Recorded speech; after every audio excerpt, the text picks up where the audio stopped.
Santa, I've been good this year. Make your list and check it twice. I'll leave you a note right here underneath the Christmas lights.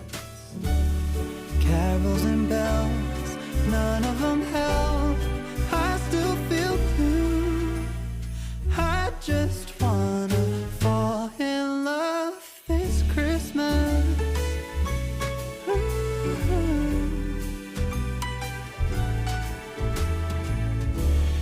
I don't need a fancy watch. You can give the elves a break. No, you can't make it in the shop. You can't put it on your sleigh. You know me so well, nobody else can do what you do. I just wanna fall in love this Christmas. I just wanna fall in love.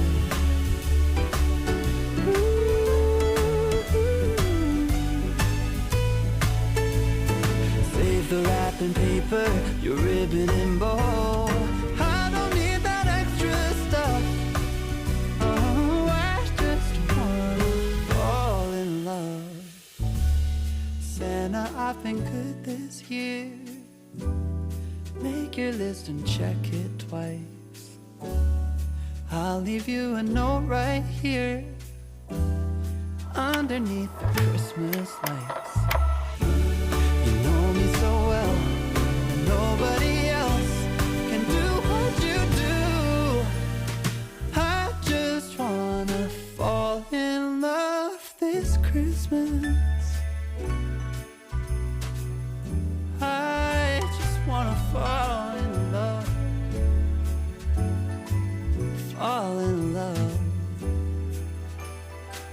Just wanna fall in love.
do is I am going to plant up another poinsettia arrangement here, and we're also going to talk a little bit about poinsettia care. Now, I love to decorate with poinsettias, and poinsettias can kind of be a fickle plant if you allow them to be. I do want to go ahead and I want to get the containers that we're going to be planting up the rest of these poinsettias in, because they're absolutely gorgeous.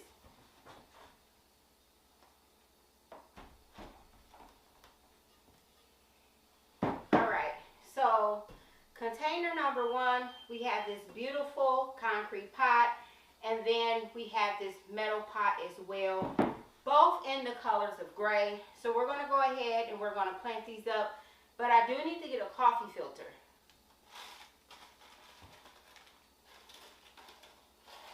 Alright, so I'm going to go ahead, I'm going to place my coffee filter in here, and then since this one is so small, I typically just put that in there just like that. Let me set that right there for a second. Let me get my gloves on.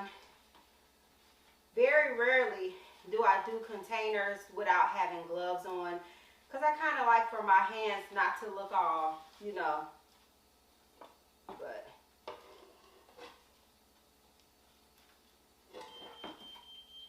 alright, so we just need a dusting really of soil here. In the bottom just to make sure I don't have any air in there. I probably don't even really need it. So I'll set this off to the side here. And I will get in close so you guys can see the container. So we'll start with this first container here.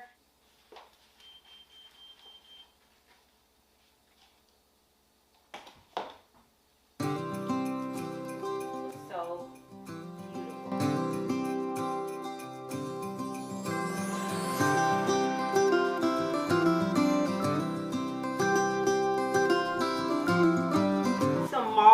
I'm going to get the moss wet, and this is preserved moss, so it's real. I'm going to take and get this wet, because when you wet it up, you really can form it the way that you want it to go.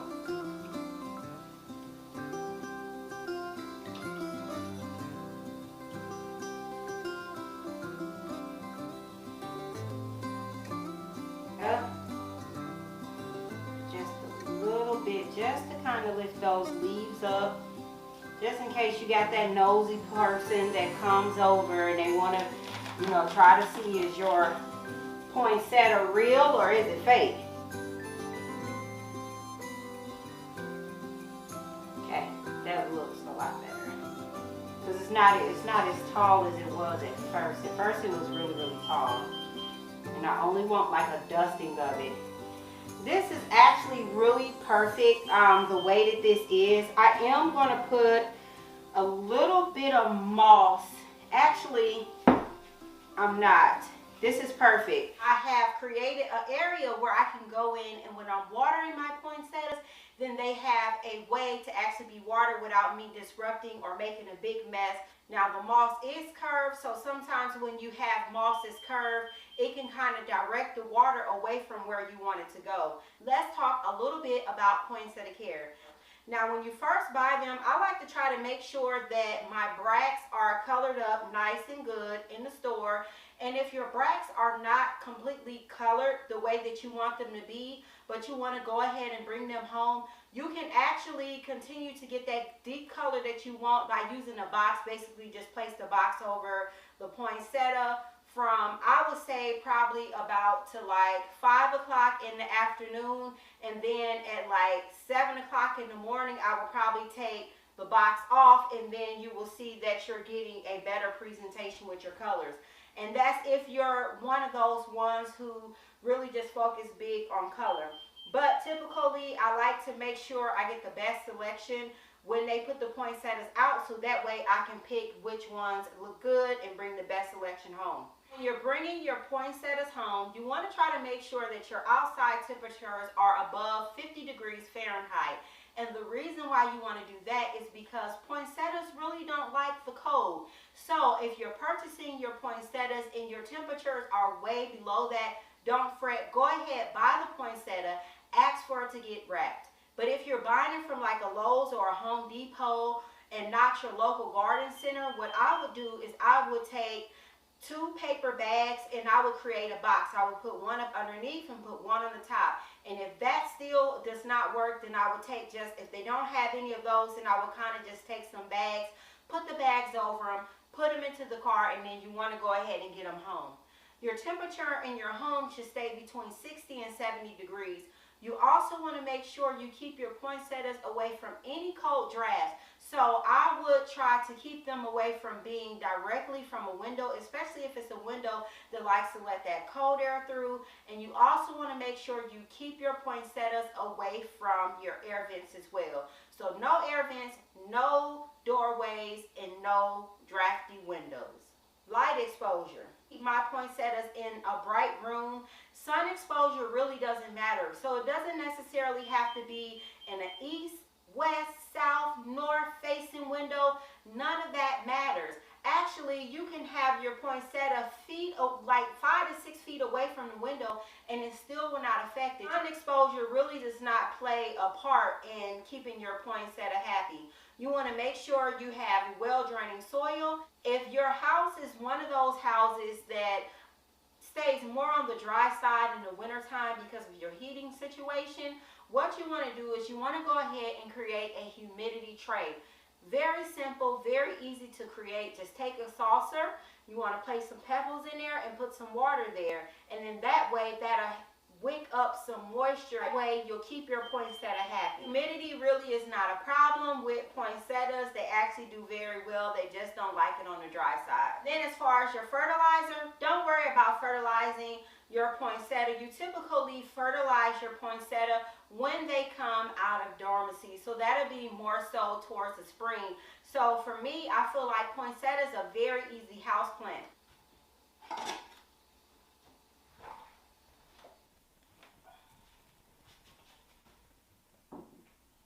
I'm going to start taking this apart, this arrangement right here apart.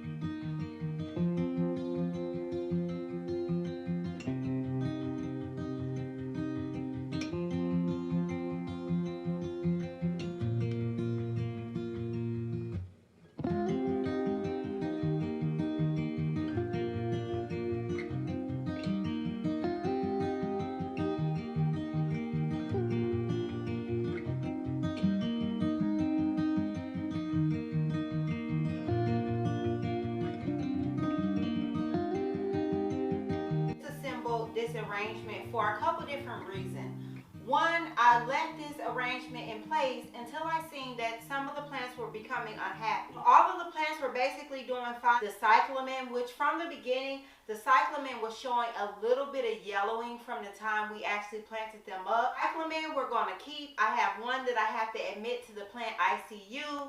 It does have some yellowing. We'll go in, we'll cut things back, and we'll kind of set it off to the side a little bit, give it a little bit of intensive care, and we'll see if that plant is able to bounce back. If not, I do still have 2 other cyclamen that's doing pretty well. Now my frosty ferns, every one of them looks good. The Tradescantia as well looks good. Now they end up with a 3rd clipping for the Tradescantia. So basically, I'm going to get this Tradescantia right here to root off. Very, very easy to root off. With the Tradescantia, in order to make them root up really quick, just grab a opaque vase. You don't need any type of rooting hormone. Grab an opaque vase, put some water in there. I like to put a little bit of screen in there if it's a smaller clipping in order to keep the leaves out of the water. They root in, you guys. Sometimes you can see roots within 1 to 2 days. So I will go ahead, and this is a pretty good start. So I'll go ahead, get that rooted off, and then I'll have another plant.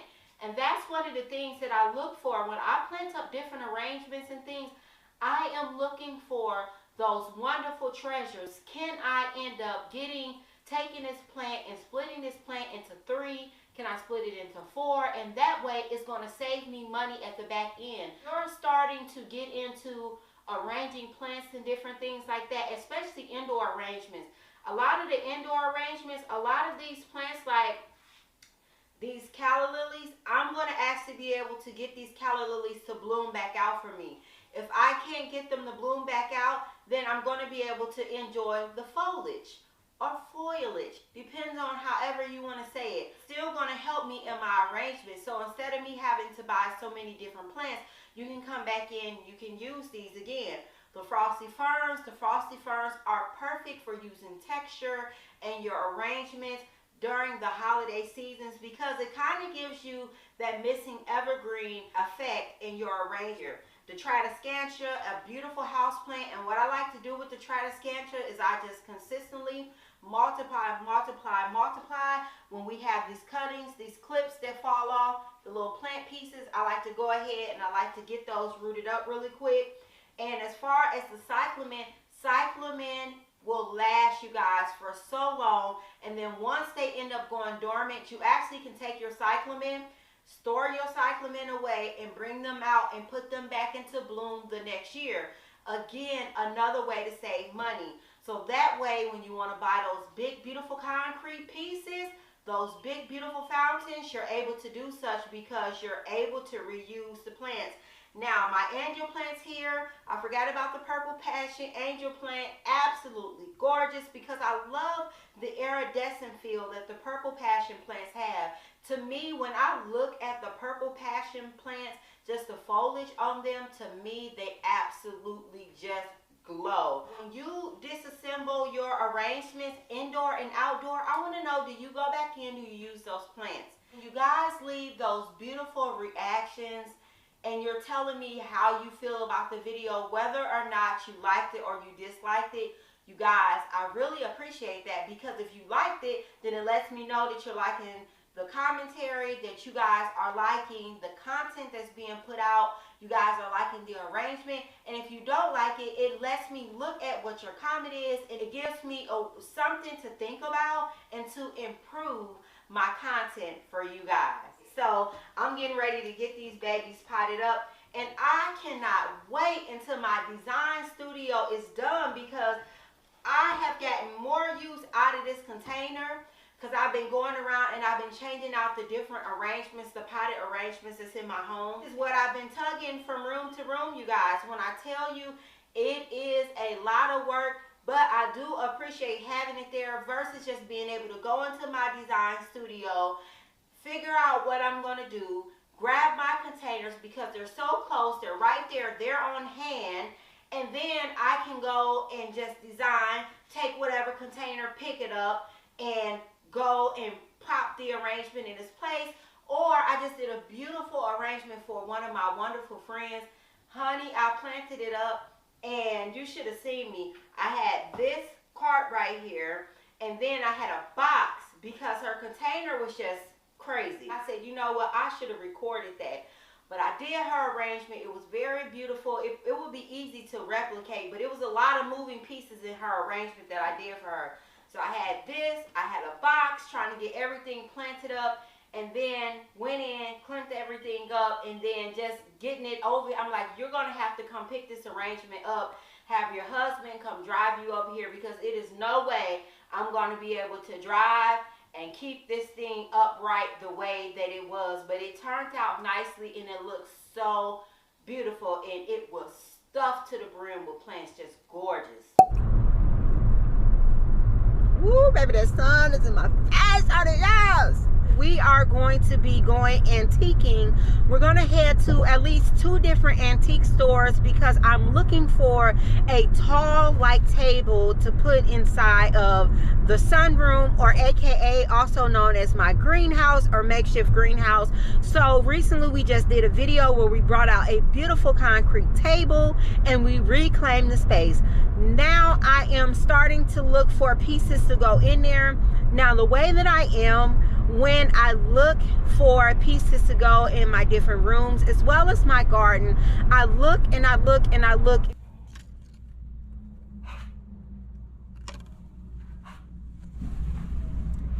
It's a real cute bowl right there.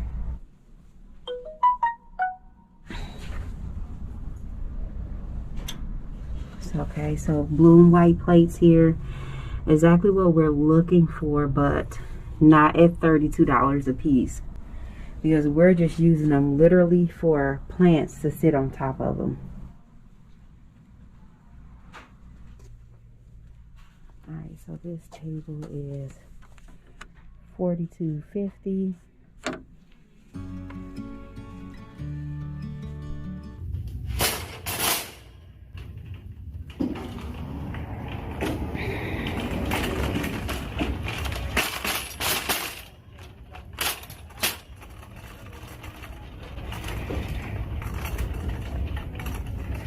Now that we're in Home Goods, what I want to do is I want to see if they have any type of blue and white decor, any type of blue and white plates in order to go in the back sunroom. And I think we found it.